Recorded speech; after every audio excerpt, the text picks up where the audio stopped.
I said, I feel like I'm gonna wake up, even though I feel this pain in my hand, it still doesn't feel real. But now it's kind of like people say I saved a bunch of lives, but there's still, people that died, so it still kind of hurts. And I saw those people, so it's a little difficult.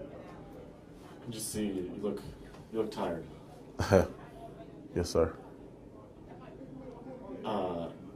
What was it like in there? What? It was pretty chaotic. When we first sat down, pretty much thought that some plates had fell. And then it was another loud, shatter. And then that was the glass that was behind us. And then I looked behind me, and it was a gentleman outside on the sidewalk. And then kind of jumped towards the bathroom. And the shooter or suspect entered. He shot towards the bathroom. Pretty sure he grazed my arm. At least that's what they say in the hospital. And his gun either got jammed or he was trying to reload. Not exactly sure, but I saw my opportunity in my window. So I took it, and I ran through the door as fast as I can, and just kind of jammed him up with the gun when it pointed down. And then we started kind of wrestling for it and scuffling and fighting for it. And after he let it go with one hand, and then when he just had it in his other hand, I just took it and I tossed it over the counter, and I pretty much removed him out of the restaurant with myself, and then he kind of walked off by himself. So you pushed him out of the restaurant? Yes. I mean, what were you thinking about as this was all happening? It wasn't really really wasn't a process of thinking. It was more so of a now. You have to do this now, or it's not going to be. If I let him load that weapon, it wasn't going to be another window. It wasn't going to be another chance. It was pretty much like shooting fish at a barrel, because literally it was pretty much like this, a brick wall behind us, and there was nowhere to go.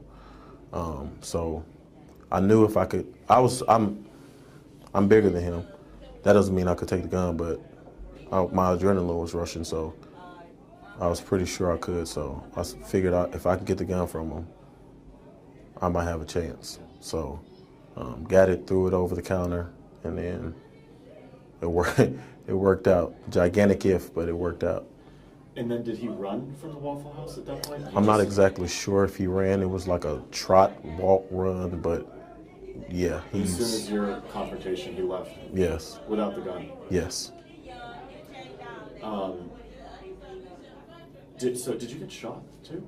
Or what happened to the hand injury? So my hand is injured. I think they said it was kind of like third-degree burns, but this is because I grabbed a barrel after he was shooting people, and it was hot. So I just grabbed it, I pointed it down, and then somehow I kind of tussled with him and got it up in the air. And then I got it out of his reach, and then I threw it over the counter, and then he was pretty much, I don't want to say helpless, but he was disarmed at the time. So that was pretty much the end of that threat. Did you hear the first shots from the parking lot? Yes. And then he just came in? Not exactly sure. The first shots, it's kind of, I don't really know how to explain it. It's like everybody heard it, but I guess everybody thought it was like plates or something. At least me and my best friend BJ did, because we were sitting like right beside each other, with a chair kind of in between us, and we just thought it was plate shattering. And then the second one happened, then the glass broke, and then we were like, and then that's when I turned. I was like, wow. 4 people. I mean, 4 people didn't get to go home from the Waffle House. Right. Like I said, I didn't mean to do this to be the hero by any means. It was just kind of like survival of the fittest type thing. Um, I'm sorry I couldn't get to the guy any faster, or we could have got him out in the parking lot or something like that. But I, I didn't know he was going to come in there armed to the teeth like that. Who does something like this? I think everybody has it in them. They just have to be in that specific situation. I don't think anybody willingly wants to die. It's just kind of, you're in a cage, literally like I was, pretty much in a cage, and you're either going to concave to your situation or you're going to exert yourself and, escape the cave somehow. So I really feel like anybody could do it. I don't know or think I'm special or anything like that, but I feel like anybody could do it. I guess I meant more kind of referring to him. Oh. Who walks into a Waffle House and starts killing people? I don't know.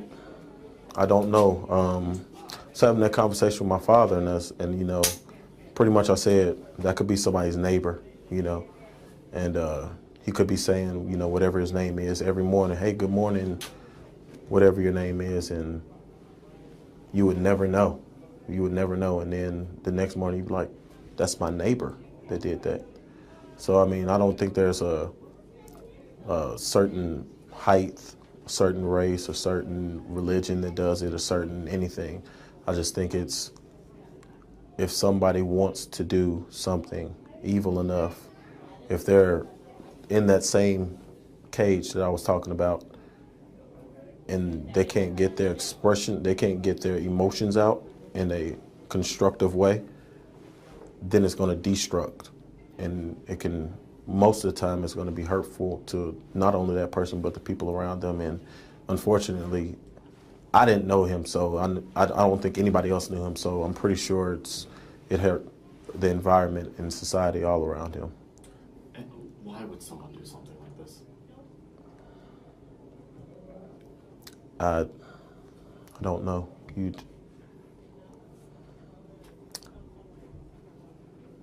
Destruction. It's the best thing I can say. He just wants to see destruction. Wants to see pain, maybe, or maybe he was hurt and he wanted to hurt someone else. But that all just leads back to destruction and not having a way to vent, to get your emotions out. It's kind of scary, too, that he's still out there. This is very much still kind of going on right now. Yes. Very scary. But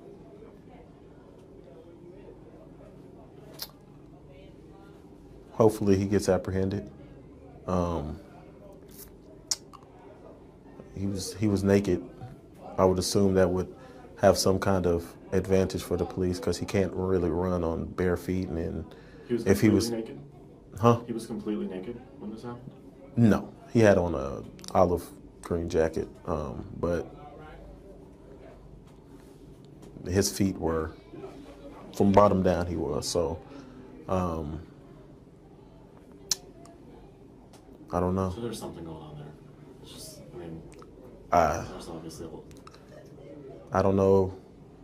Because like I said, I don't know the guy. I don't know the experiences he might have had, but I think he came in to kind of, end it all, and I don't think he thought it was going to, I don't know if he thought it was going to be an interruption in what he was doing like that, because if he would have went to the Bell Road one, they actually have security there. So I don't know if he knew that specific Waffle House didn't have security or not, but it's weird. What do you want the families of these 4 people who didn't make it out to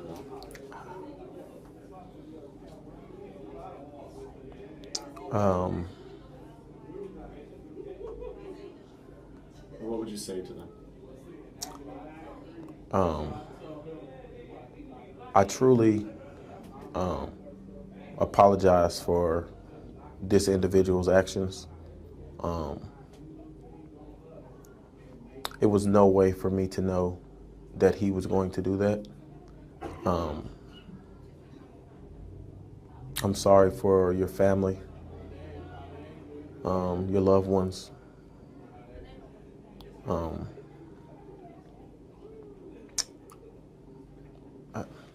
kind of speechless. I really don't. All I can say is words, but it's gonna hurt. So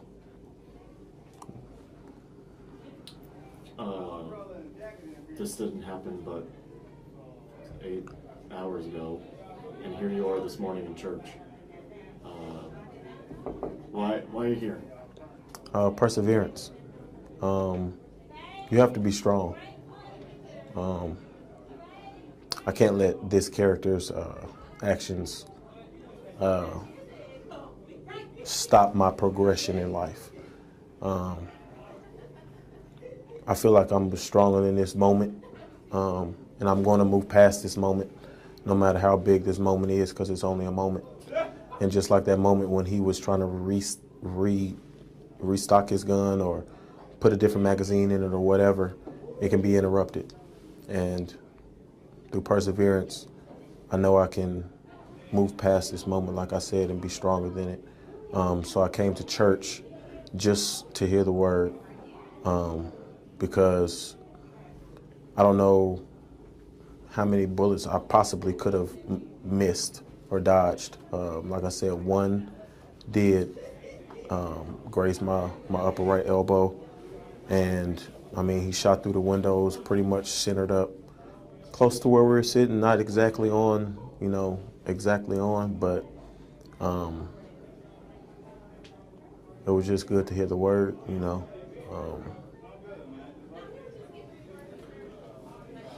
You talked about this being a moment, and persevering through this moment, but this moment will always now be a piece of you. Yeah, but I can't let this moment make me. I can't let this, I can't let this moment make me change how I look upon people. Not all people are like that. I mean, this doesn't happen very often. It happens, but it doesn't happen very often. This is like everybody says, that'll never happen to me type thing. And unfortunately, it did happen to me, but I can't let that completely change my outlook on how I think most of humankind is, and that's reputable and, loving. So,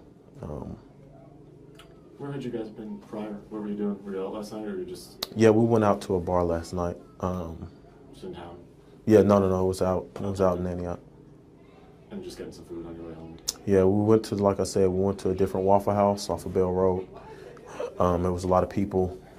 Then we left there, and we went to one off Murfreesboro Road. And how many people do you think were at the Murfreesboro Road when this happened?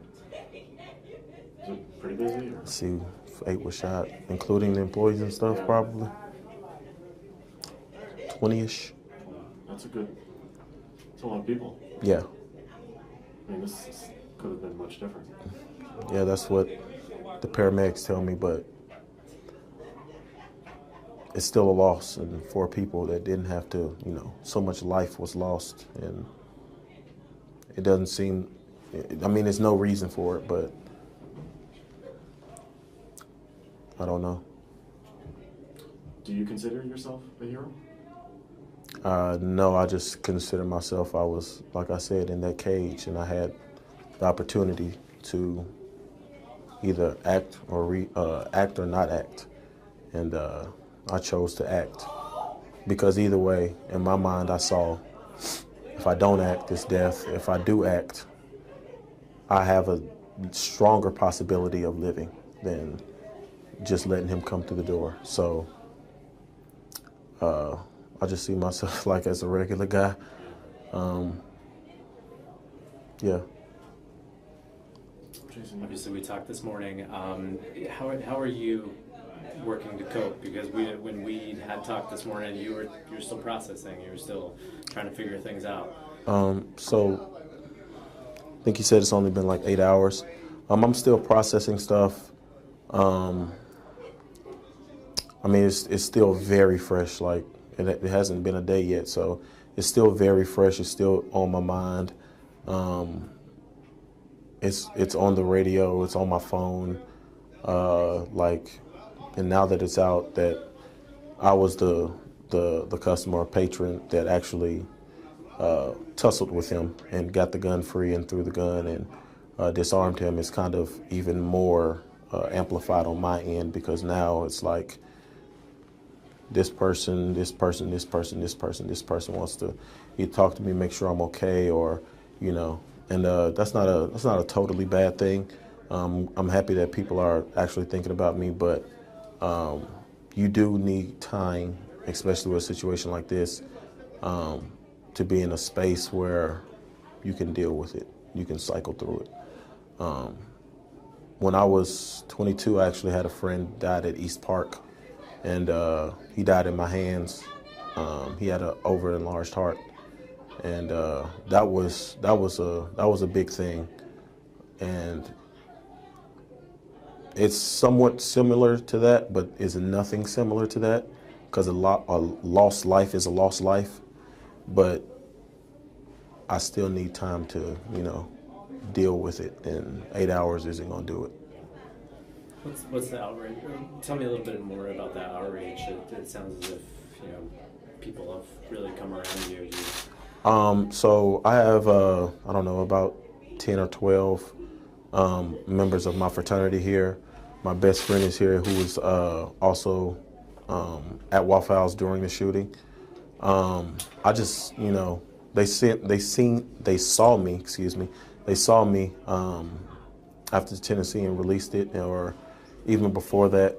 And they would ask me, "Are you okay?" Yada yada yada. What do you want us to do? You need a word? I'll just ask them, "Can you come to church?" And when you come to church, it made me feel that support, that you could get up out the bed, come see me, because this is not an everyday thing. Like, most people live their whole life and don't see a shooting, especially that epic to that degree. So.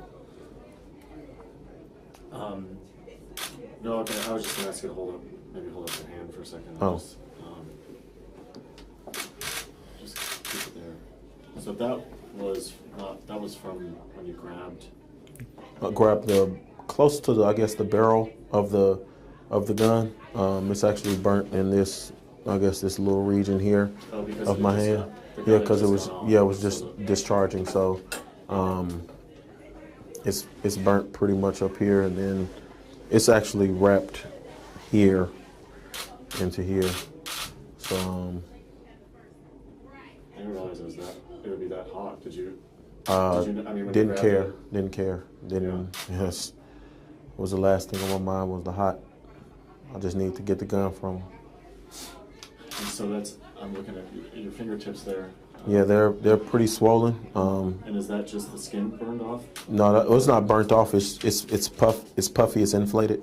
But yeah, and then I don't know if that's glass that cut me and other stuff. This hand is kind of cut up on different parts, and then I banged my knee. But was there you talked about the gun and grabbing that. Was there any kind of physical conversation? I mean, did you hit him at all? I mean, when you were wrestling him, did you? I'm pretty sure I did. Was it just the gun that you grabbed? No, I'm pretty sure I hit him. Pretty sure I hit him. It just happened so fast. Like I said, I saw that moment, jammed him up with it, and he couldn't move but down with it. And then I was just, hitting him, trying to get it loose. Not exactly sure, but my main point was to get the weapon away. I was hoping that I could throw it over there and then somebody would see me tussling with him and maybe help me out, but I can't make, people, I understand people are scared. I was scared, but I just saw the opportunity and attacked. So you're 29? Yes, sir. TSU grad? Yes, sir. Yeah. When did you graduate?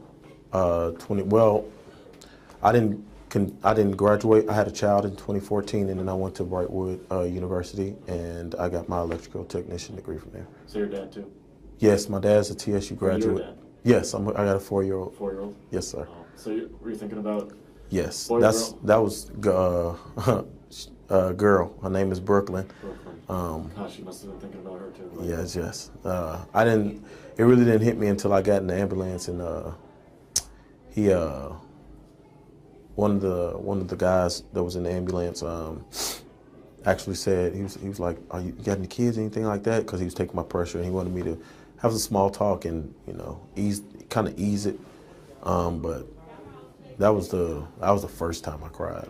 I think I only cried 2 or 3 times, but when I thought about that, I was like, I could have possibly never saw my daughter again, and it actually hurt. So